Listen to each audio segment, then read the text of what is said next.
Good evening, everyone. Welcome to tonight's discussion. We have with us Dr. Doğan Koç, the Executive Director at the Gulen Institute in Houston, Texas. He'll be addressing the topic under the heading of Strategic Defamation of Fethullah Gulen Turkish versus English. And it may be worthwhile, particularly for those that don't know, if you say a few words about who Mr. Gulen is, Dr. Koç, and maybe a little bit about the movement that have been inspired around his ideas. And for the record, the Rumi Forum has as its honorary president Mr. Fethullah Gulen. We're founded around his ideas of dialogue as well. So, Dr. Koç, please. Thank you. Thank you very much. First of all, thank you very much for coming and inviting me. This talk is actually a result of research that I conducted in 2010. And it became a book. And I believe you know basically what Gulen Movement is and what Gulen is, but there is, some information for those who doesn't know about the Gulen and the movement. Fethullah Gulen, mainly known as an advocate of dialogue and education. He's known as a moderate Muslim. Around his ideas, he inspired a movement in Turkey mainly, and the movement is very active in the world, in many countries, establishing schools and providing quality education for the country, and also very active in interfaith and intercultural dialogue. Gulen personally met with the religious leaders in Turkey and started interfaith dialogue in 1995 or 1990s. And there are a lot of interfaith and intercultural institutions inspired by the Gulen. Rumi Forum is one of them. But there are many in the world, in other places as well. The movement is also very active and becoming very active in aid distribution as well. There is an organization called Kimse Yok Mu in Turkey that collects donations and distributes it throughout the world, mainly in Africa, in Turkey, in Asia, and other places. His work has been supported and admired by many leaders, religious, political, local and international leaders. There has been coverages by the world media about the movement, about the schools or interfaith dialogue. But that is not the subject of my topic today. First of all, I'd like to tell you why I start doing the research. In 2009, in the winter of 2009, and probably most of you know, Rachel Sharon Crespin published an article at Middle East Quarterly, which is published by Middle East Forum. And then in that article, she actually draws a picture of Gulen, or in fact, draws a picture of Turkey, which is going towards Russia, Iran, becoming anti-American, anti-Semitic, anti-Western. And she blames Fethullah Gulen for being the major factor behind that. But it wasn't the reason that I started doing research. In her article, she, you can see that over there, she says that Fethullah Gulen is a financial heavyweight controlling Unplugged and POC budget estimated at $25 billion. And if you look at the source 3, if you go back, that's actually an article that I co-authored with Helen Roziba. So which means, my article is the source of that information. But we didn't have anything stating that, Fethullah Gulen controls $25 million or such thing. We were actually looking at why people were donating and how was the system constructed. So, but we didn't have anything about, I mean, we had some figures like dollars, but it wasn't like 20. We were not trying to look at, the total budget of the movement.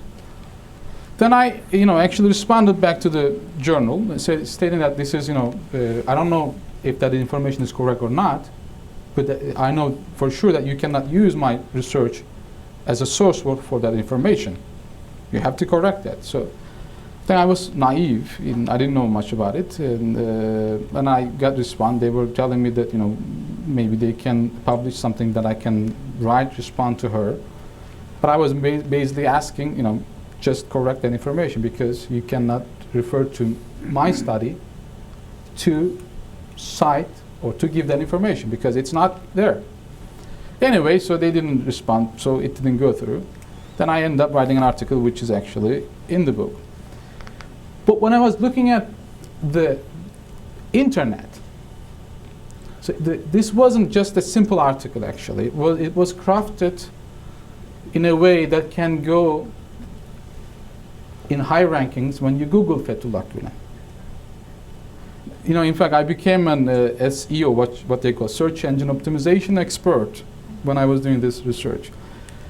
If you look at, I Googled during those times, if you Google Fethullah Gulen, if there's what we call sponsored links at Google, which means, if someone, Googles a keyword, you pay Google and it comes either on the side or sometimes at the top, but you have to pay money. If you look at, I Googled Fethullah Gulen, and if you look at it's got sponsored links and Fethullah Gulen's danger, Middle East Forum, referring to that article. During those times, actually, 3 other organizations were paying Google to be listed at the sponsored links when someone Googled Gulen. One was Middle East Forum, Interfaith Dialogue Center in New Jersey, and Rumi Forum. And Fethullah Gulen is the honorary president of both Rumi Forum and the Interfaith Dialogue Center in New Jersey. So it makes sense for someone or some organization to pay Google or to spend money if someone Googles, its honorary president, to reach them. But it was quite difficult to understand why Middle East Forum was paying Google and spending money for an article that they published, just one single article. And I asked I worked with some experts on these issues, and they were actually guessing Middle East Forum spent almost $50,000 per month for those searches. So it's quite a money, So then I started, so that something is going on, and there must be something else. So then I actually ended up doing this research. So this is the story of the research that I started. The title is Strategic Defamation of Fethullah Gulen, English versus Turkish. Before I start looking at how he was defamed or is defamed, it's necessary to define what we mean by defamation. And I used Hankins' definition for defamation. Defamation is false. It impeaches the subject's character.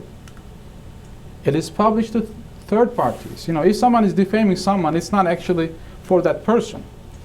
So you have an audience, and you defame that person for the audience. That's why actually it makes sense they are paying Google, because I don't Google Fethullah Gulen because I know. And they don't Google Fethullah Gulen, I think they know. So it's those people who doesn't know anything about Gulen, they Google. And I think most of us do that these days. So it is actually published, a defamation is published for third parties. It damages the reputation of the subject, and it is done intentionally. So these are the criteria that I used when I was gathering my data and looking at how Gulen was or is defamed. First, I divided, because there are many pictures of Gulen. Gulen is different, and we'll see those pictures here.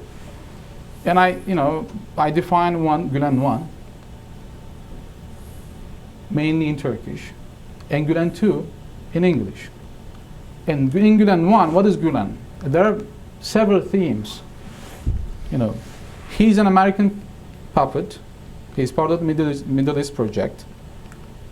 His modern Islam is not true. He's Pope's secret cardinal. He works for the Vatican. He has Zionist connections. And he's actually not Muslim. He's destroying Islam. And these are the 4 themes that I looked in Gulen 1. I think you need to keep in mind when I say Gulen 1 and Gulen 2, so you need to know which one is which. This, you know, especially in Turkish articles or books, you know, this is one of the most common theme that is used to defame Gulen. There are many books published on this issue.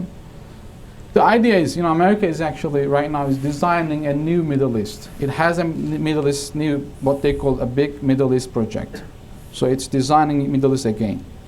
You know, referring to war in Iraq and other issues as well. But it has partners in the region. And Fethullah Gulen is the chair of this project in the region. And Prime Minister Tayyip Erdogan is the vice chair. If you look at this, is these 2 pictures on the right are book covers actually. Hikmet Çetinkaya wrote almost 10 books on the subject, and it's the same deal. You know, Fethullah Gulen next to President Bush, and he's saying in Turkish, "Obadi, I'm taking care of that business." And then the other one is Ergun Porras, and the name of the book is Imam in America. And you can tell, what he means by that. They even claim that the schools in Central Asia or other places are funded by America. CIA agents are working in those schools. Red Cross is actually, providing supplies for those schools. And teachers, most of the teachers actually have American passports.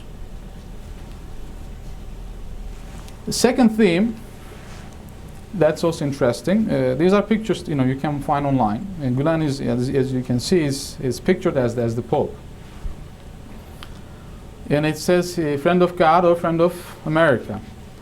There is a book called or written by the Altindal, and he claims that the Pope or the popes always have 2 hidden cardinals. No one knows their identity. They are hidden. Only the Pope knows their identity, and these people are positioned in non-Catholic, non-Muslim societies to convert them to Christianity. I think it's called impacture. And he claims that Gulen is one of them. That Gulen is actually making it easy for Christian missionaries in Turkey and in the Muslim world to Christianize them. So he is actually the hidden cardinal of the Pope. Other theme, not American connection, but he has connection with Israel. This time Gulen becomes not a CIA agent, but he becomes a Mossad agent. He has connection with Zionist groups, and he works for them. The book, it's called Musa'nın Çocukları in Turkish, which means the children of Moses. And you can see it's David Starr and the Prime Minister and his wife in the center. It's not only one book, single book. There is a series of these books. And the same author claims that the leading figures in the AKP, the current government, and Gulen are actually crypto Jews. I mean, they are Jews hiding their identities. Very interesting. This book actually, or these books were purchased by some military generals with the military money and distributed in the military circles.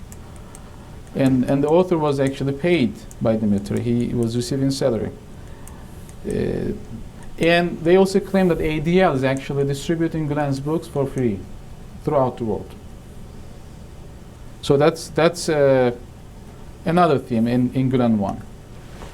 The last theme, there are also other themes, but these are the major ones that I looked at. Gulen is not Muslim. I mean, there is a book called Is Gulen Muslim or Is Fethullah Muslim by Semih Tufan Gülaltay in Turkish, in Turkey. They claim that Gulen is not in fact Muslim. He doesn't actually know much about Islam. His knowledge on Islam is also limited. In this book, he claims, this is very interesting, quite interesting, you know, not a Jewish or a Christian, but he claims he's a Baha'i. You know, he claims that, you know, with this interfaith dialogue work that he's doing, actually he's trying to, you know, collect or gather all these faiths together. At the end, Gulen will establish a Baha'i empire in the world. I mean, he wrote a whole book on this issue. So there are some other themes as well. But when we look at Gulen 2, so you need to keep in mind what was Gulen 1. When we look at Gulen 2, so there is a totally different picture. He is Islam's Trojan horse. Modern Islam that he is using is Taqiyya. He is America's Khomeini. He is trying to overthrow the Turkish secular government, and he will establish an Islamic state in Turkey. He is actually trying to resurrect the Ottoman Empire, and he will establish a universal caliphate. He is infiltrating into the United States through charter schools.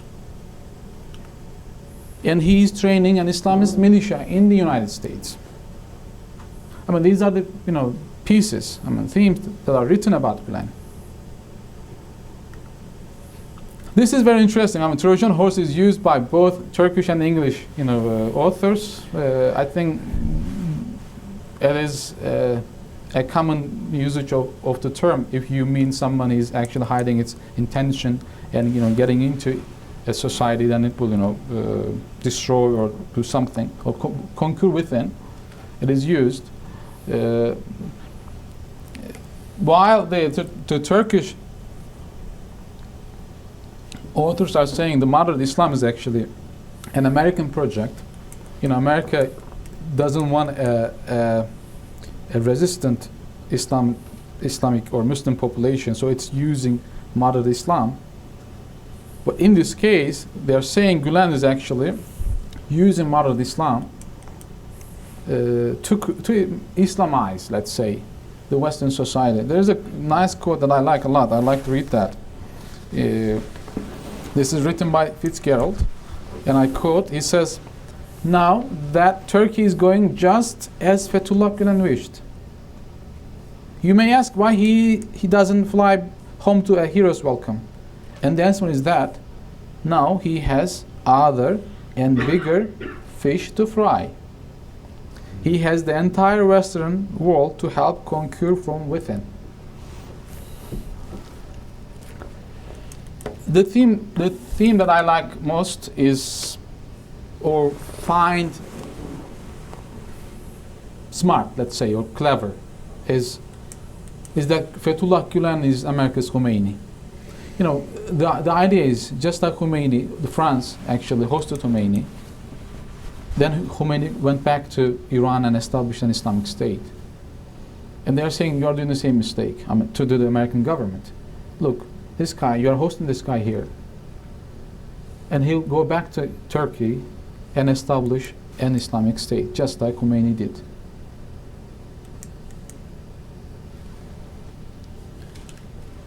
Another one is, which is actually tied to these themes, and this, the original picture here is actually Kemal Atatürk, but they, you know, switched with Gulen.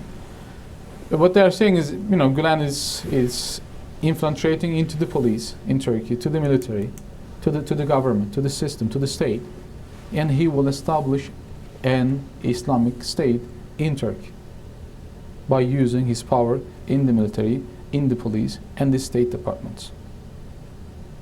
So that's another theme that is used a lot in these articles or books. Another one, Gulen is trying to establish a new Ottoman Empire, and he's trying to establish a universal caliphate. Since Gulen is in the United States, eventually Obama administration supports the establishment of universal caliphate. One person claims that, I think in 10 or 15 years, 60% of the United Nations will speak Turkish because of the activities of the Gulen movement. So the universal caliphate is coming, and then there will be a new Ottoman Empire, probably bigger than the old Ottoman Empire. And that's still the Gulen too. When I was collecting data, and I said, I ended up collecting data at the end of 2010, this theme wasn't very common. There were some people who were writing on this issue, schools, charter schools, that the people inspired by Gulen, open or Gulen charter schools in the United States, they're actually infiltrating into the United States using these charter schools. After that, actually, for the last 2 years, this theme became the most common, probably the only theme that they write, and they focused on this theme. But when I was collecting data, it wasn't very common.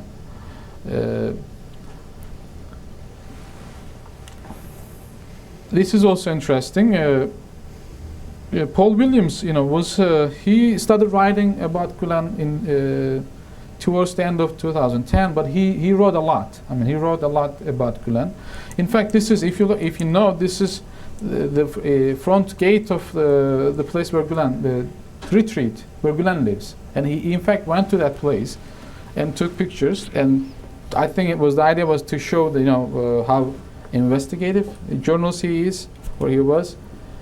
And he claimed that, actually I have that quote as well, that's a very nice one too. He says, powerful Turkish Pasha Fethullah Gulen has established a 45-acre mountain fortress. The fortress remains protected by 100 Turkish guards and a sentry post. Local residents have complained of automatic gunfire coming from the complex and of a low-flying helicopter that surveys the area for would-be intruders. And a local newspaper, after he published this, and the local newspaper went to the region, and interviewed the neighbors, and of course, nothing was true. They tried to reach him, but couldn't get a response. But that is actually, that is written not only by him, some other credible people as well. They claim that Gulen is actually training an Islamist militia in Pennsylvania. But he's not writing anymore. Paul Williams is not writing anymore. I don't know what happened, but he had a case with the McMaster University in Canada. He claimed the university has a nuclear lab. And there are some Egyptian-born professors, faculties at the university. And then he wrote a book and claimed that actually these professors are preparing a nuclear attack or nuclear attacks to U.S. cities. And the university filed, a case against him, asking $2 million for the damage of the reputation that he caused them. Probably because of that, he doesn't write anymore. His site was, the name was the Last Crusader.org. He was publishing his articles there. Next picture actually, because of him, he was also claiming that CIA is actually funding the Gulen movement through the drug money that is made in Afghanistan. So he claimed that that drug trafficking money is given to the Gulen movement by the CIA. So that is, these are the themes that we have. You have to keep in mind, again, I'm reminding again, what is Gulen 1?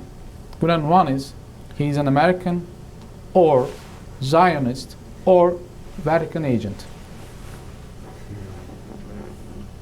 Gulen 2, he is Islamist, new Khomeini, he is trying to establish new Ottoman Empire and a universal caliphate. So you need to keep in mind in terms of data.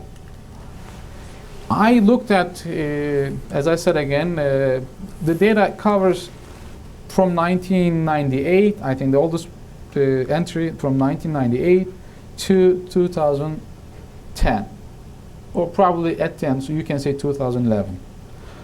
I collected 436 cases, books, articles, web postings.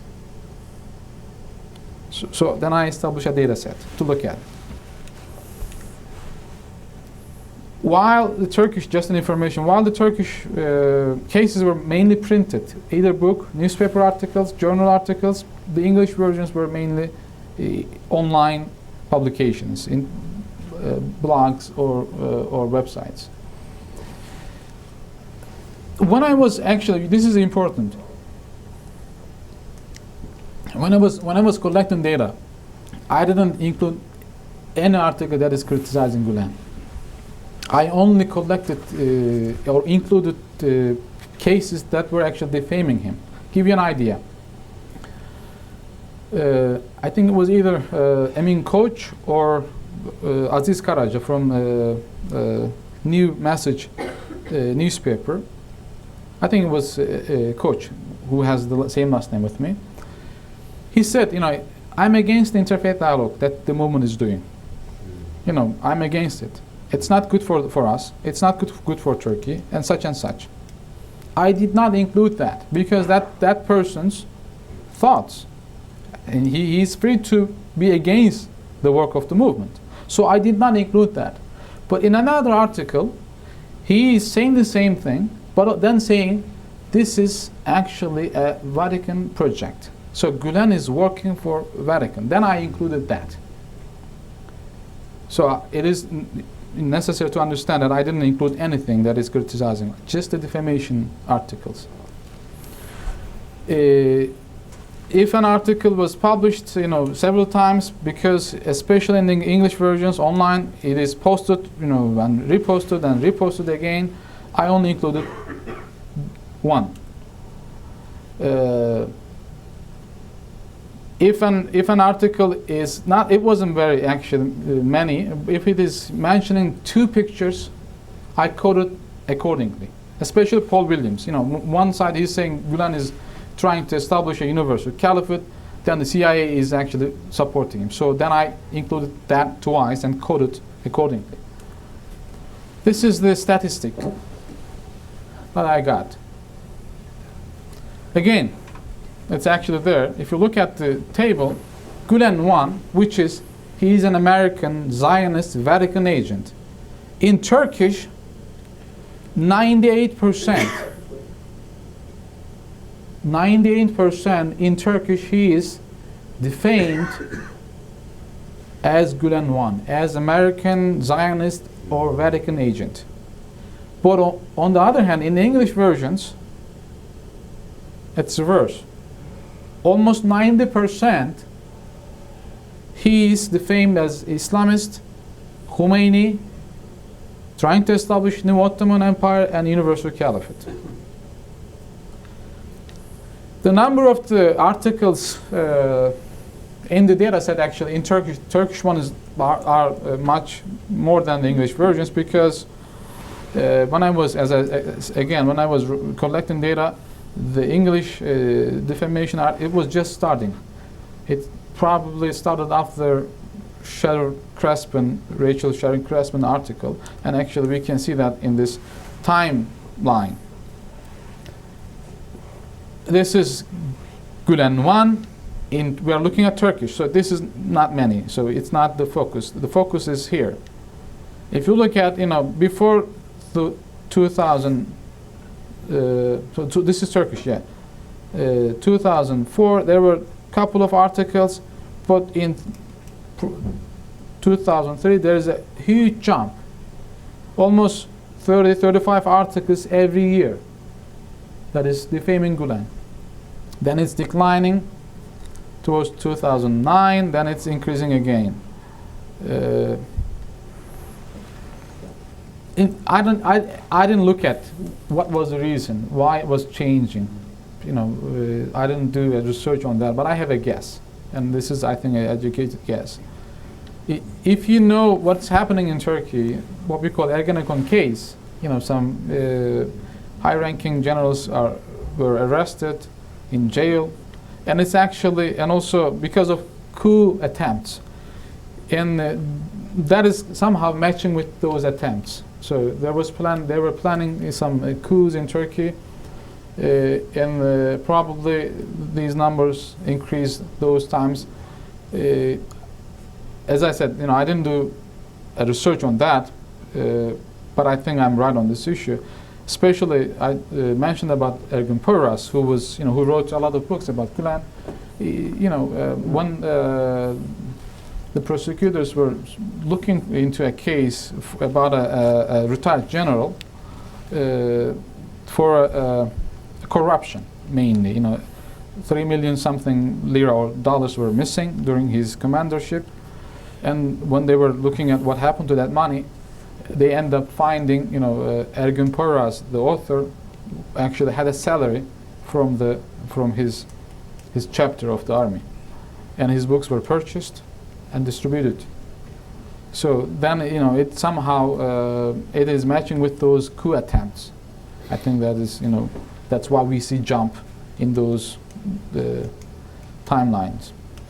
But the English one is also interesting. We don't have many articles in English that shows Gulen as Gulen 1, but many shows Gulen as Gulen 2, as Islamist, as an anti-American, anti-Semitic, as Khomeini or New Ottoman Empire.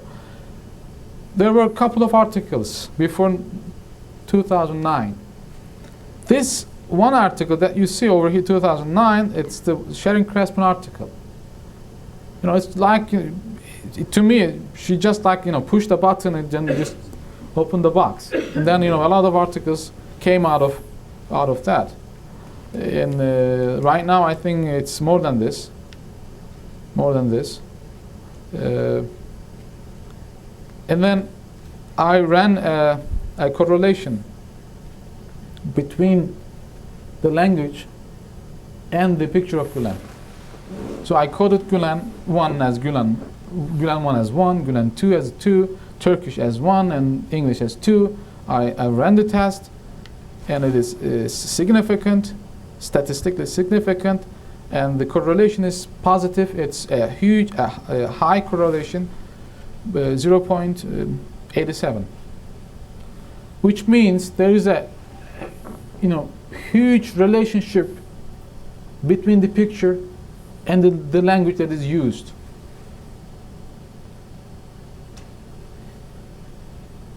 I think I can say, by having this result, if you tell me the language of the article that is defaming Gulen, I can tell you what is inside it without reading it, without looking at it, just from the language, and I will be right 87%.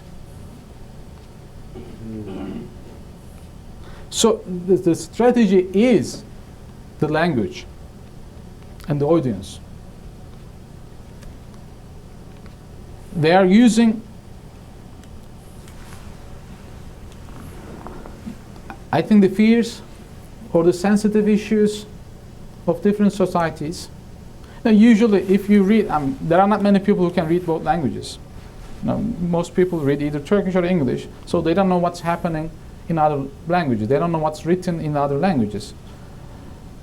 And if you look at American society, especially, an Islamist danger, Khomeini, Islamic State, Iran, that kind of issues are, sensitive issues. And American society, I think in general has a fear about that issue.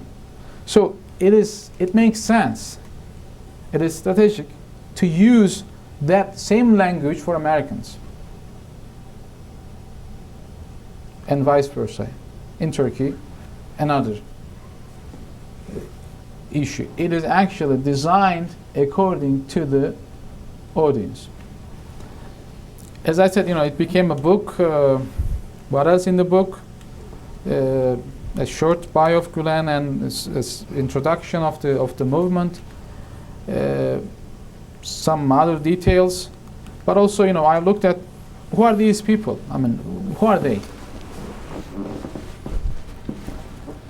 Again, when I was collecting data, the English version, there were not many, and I did not know the details of these people, but I could guess there was some Islamophobia, authors who were writing in general against Islam. So Gulen, actually being a Muslim, a moderate Muslim, so became a target, easily of those groups.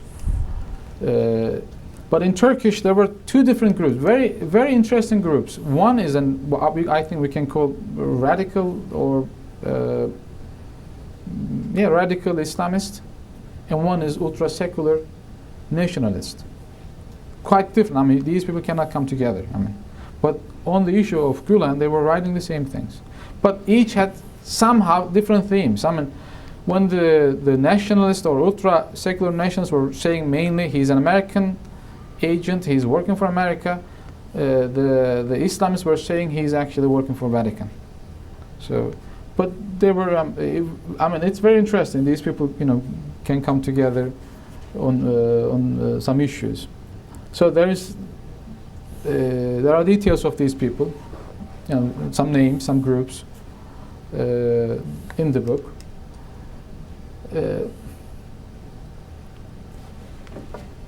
And also the data set I have. And my response to Sherry Crespin, because I thought and I still think that article is essential. It started Defamation in America. It is crafted. You won't believe. If you know search engine optimization. It's a very nice piece. It is obvious that some experts crafted that in terms of Google searches. If someone searches Gulen, that article comes, and it's actually, since then, it is actually in top 10 at the front page. Then I responded back to her, not only that, and some other, data manipulations she did, some miscalculations she did about Turkey in general or about Gulen. So that is also included in my book. What is not in the book, or what is not I didn't study, I don't look at why. Why? And this is actually an important question. Why these people are doing this? And I didn't study that. There were, first of all, it's a different research, and I do quantitative studies mainly, and it's difficult to quantify why. You can quantify how, but not why. And the other thing is actually, since Fethullah Gulen is not known well in the West, in general, I didn't want to lose the readers. If I first of all, I think I can look at Turkey and I can at least give some reasons why they are doing that. But I have to go back to the history of Turkey. I have to explain the history of Turkey. I have to explain the struggle between secularists and the Muslims. I have to go into the Ergenekon case and such. So then it becomes a whole another issue. So it's difficult to somehow explain without going these issues. So I didn't want to spend time on that, and also I didn't want to lose readers on that issue. I think that's it. What we have and what we don't have. Okay. We'll take questions in a moment. I'll ask one or two as the moderator for this evening. I'm not too sure if you want to approach the question of why. You may, if you have, irrespective of the book and your research, an answer to why there is this level of defamation. Dr. Koch, why? Yeah, again, as I said, I don't study that, but yeah, I can make guesses, and I think I mentioned those. Politics is there for sure. Especially in Turkey. Some groups, especially secular militarist groups in Turkey, were not happy or are not happy with the current government. and they think the Gulen Movement is actually supporting the government, and I think that's true as well. I mean, for some time, and that I think that because it's not only I'm presenting data on Fethullah Gulen, on the movement, but there is also same, very similar articles on the AKP as well, on the Prime Minister as well. So politics is there. I mean, some people especially within the military circles, were not happy with the government, so they wanted to throw the government. So they were actually preparing coups. That's one. I think ideology is there too. Some people, since the beginning. I mean, like Hikmet Çetinkaya, he's been writing on Gulen for 30 years. But interestingly, and I think this is also, supports my research, he was claiming that Gulen was an Islamist, and he was trying to establish an Islamic State in early days. But after 2010 or 2000, he changed. I think it didn't make sense, or it didn't. I don't know what happened, but he changed. I mean, he was saying, Gulen was an Islamist, trying to establish an Islamic State, but right now he became an American puppet. But for him, I think it was ideology. And recently, he actually visited one of the Gulen Movement affiliated institution in Turkey and said, he won't write. He has written everything he had, so he won't write again. And he said, people has changed, I'm changing as well, that kind of thing. So that's, I think, ideology for some people is there as well. So it's like they're, in a way, anti-Islam or anti-Muslims. So Gulen is a Muslim scholar, in inspiring a lot of people, very effective in Turkey. So then eventually becomes a target for that. But in America, I think the politics is there too. Some people are, I think, misreading what's happening in Turkey. Again, they're not happy with the government. They don't like the policies. And they think the Gulen Movement and the AKP is the same. Again, if you remember, or a couple of years ago, there was a campaign, in a way, a campaign in the West saying that Turkey is changing its axis. Turkey is becoming, it's turning its back to the West. It's becoming, pro-Russian, pro-Iran.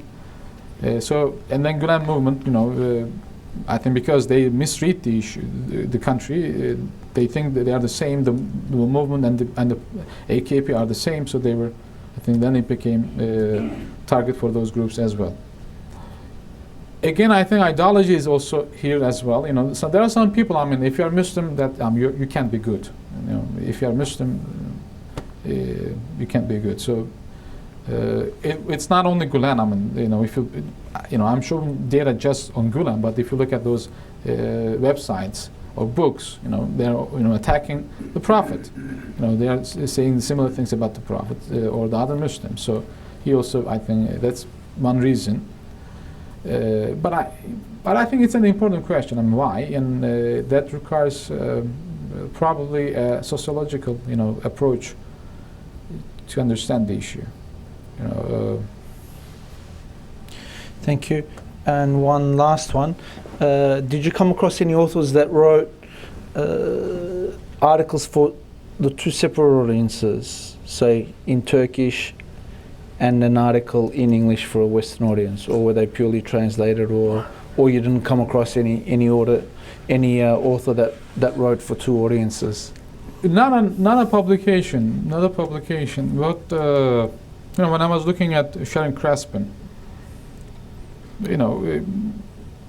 if you look at her article, I looked at, because she's not conducting a research, she's using mainly previous publications, So I looked at her sources, what sources she used. And she used, if I remember correctly, 95% are from either newspaper or TV programs, non-academic, non-credible, sources. she had one or two academic sources, and one of was ours, and she used quite differently. Her article, if you look at her, the skeleton of her article is actually two people: Nurettin Veren in Turkey and Merdan Yanardağ. These are, figures. They publish books about Gulen. In general, she is saying again, Gulen is anti-American, anti-Western, anti-Semitic. He's changing Turkey. What's happening in Turkey?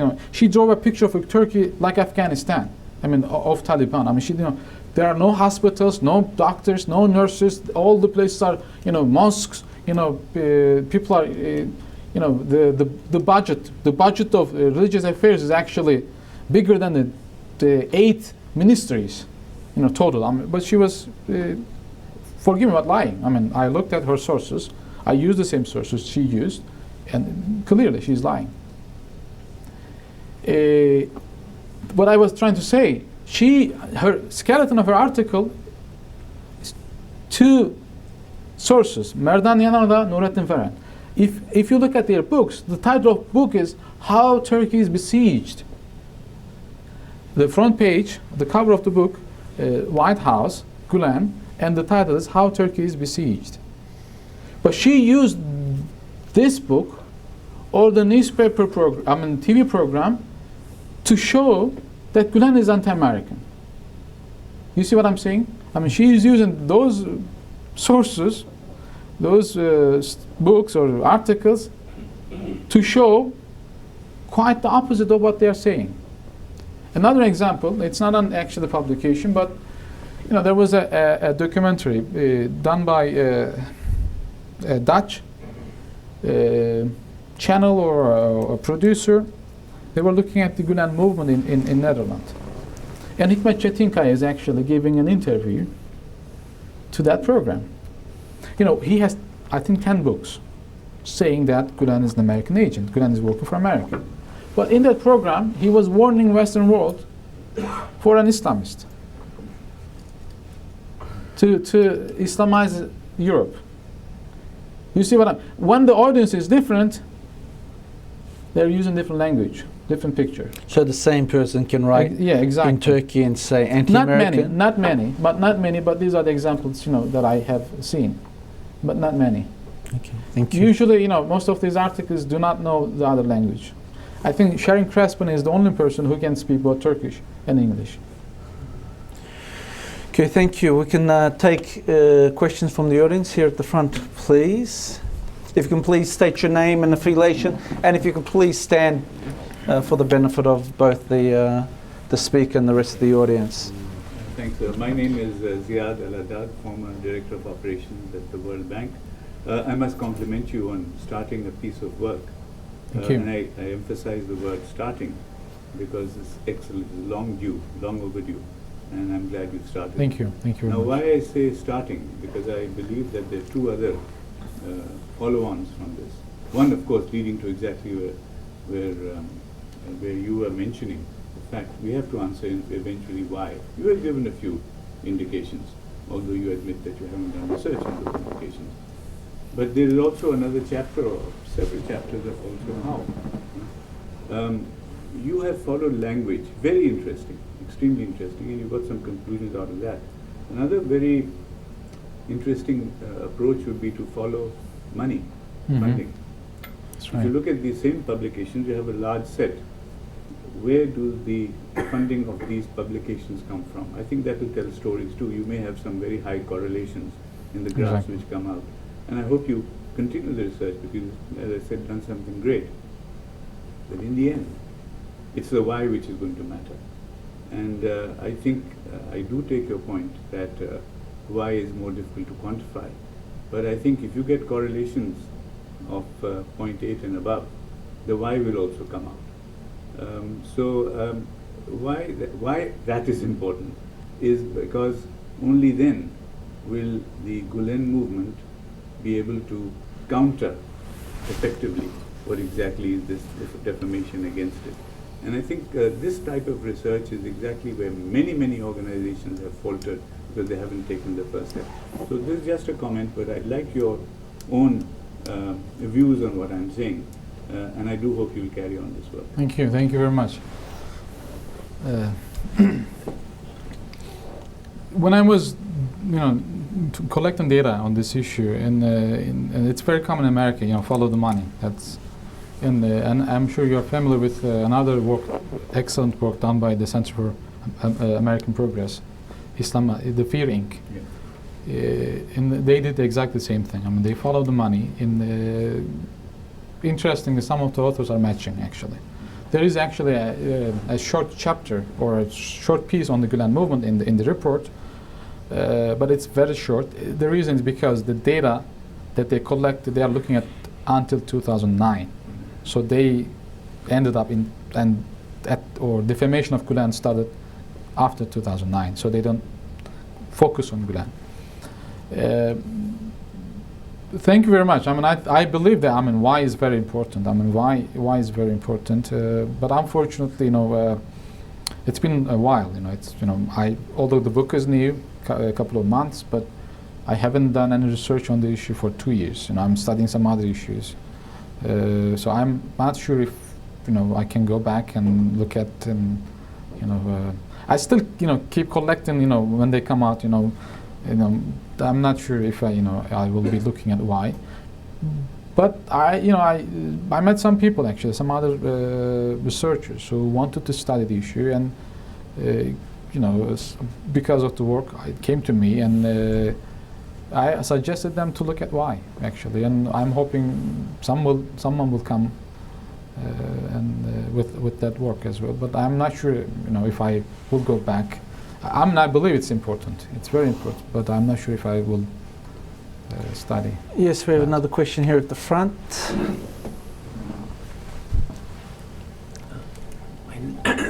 My name is Thomas Michel from Georgetown University. Doan, one point that you didn't really take up specifically are the many internet critiques of the Hizmet connected schools, and particularly the charter schools. And I notice in many of these critical articles about the schools, they will mention that they are inspired by this shadowy mullah in Turkey, that sort of thing. And what I keep wondering as I read them is the focus of that. They don't like the schools because they seem to be coming from what they see as Gulen's plot against to take over America, or they don't like Gulen because they really have a animosity towards the schools. What? Yeah, I mean, I think I mentioned that it's because of the data.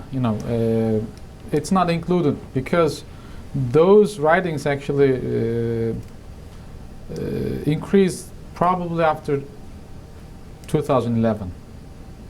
At the beginning, these were the main themes that they were writing on, but later on, the focus shift to the schools, charter schools that Gulen is infiltrating into the American society.